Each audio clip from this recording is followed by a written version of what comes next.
Cultivating Creativity, a mini analysis of a past creative experience by Roxanne Walker. It was rapidly approaching and something needed to be done. There were rumblings of uncertainty and discomfort at the thought of shifting to a different pedagogical approach. My name was attached to this new initiative, and I knew I needed to do something to set this up so it at least got off on the right foot or had a fighting chance. I anticipated the uncertainty and possible discomfort at learning something new, especially with pandemic mindsets and low capacity at having been kept on an island for close to 2 years. Being fully aware of the headspace of my colleagues, I knew I needed to set this professional learning up so it was viewed as an opportunity and not an obligation. I definitely contemplated various ideas, but settled on including a brief video outlining the why of what we are embarking on. I created the video, and it was sent out with the invite of the first of 2 professional learning afternoons. Simply stating that I created the video suggests it was straightforward, quick, and easy. This idea of reaching out in a more creative way was anything but those 3 things.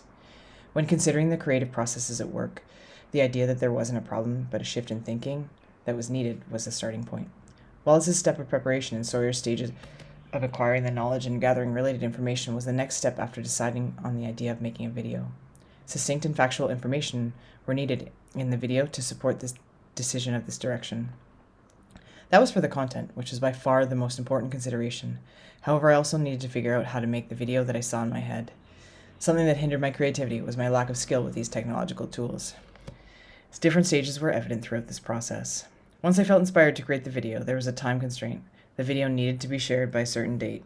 The incubation stage was probably occurring when I was learning the skills I needed to create the video. Sawyer's stage of combining ideas led to an aha moment that helped to create the message I wanted to portray. Something that supported my creativity along the way was asking for help and feedback. I benefited from listening to the different perspectives of my team members. Once the content was written, I found myself getting lost in making each part of the video even better. What I imagined Csikszentmihalyi meant by creative flow. When faced with an obstacle, it forced me to seek a solution, whether it was reading to gain more knowledge, asking for help, or tinkering with the technology to figure out how to do what I envisioned. I think things that hindered creativity also possibly led to looking at ideas with a different lens.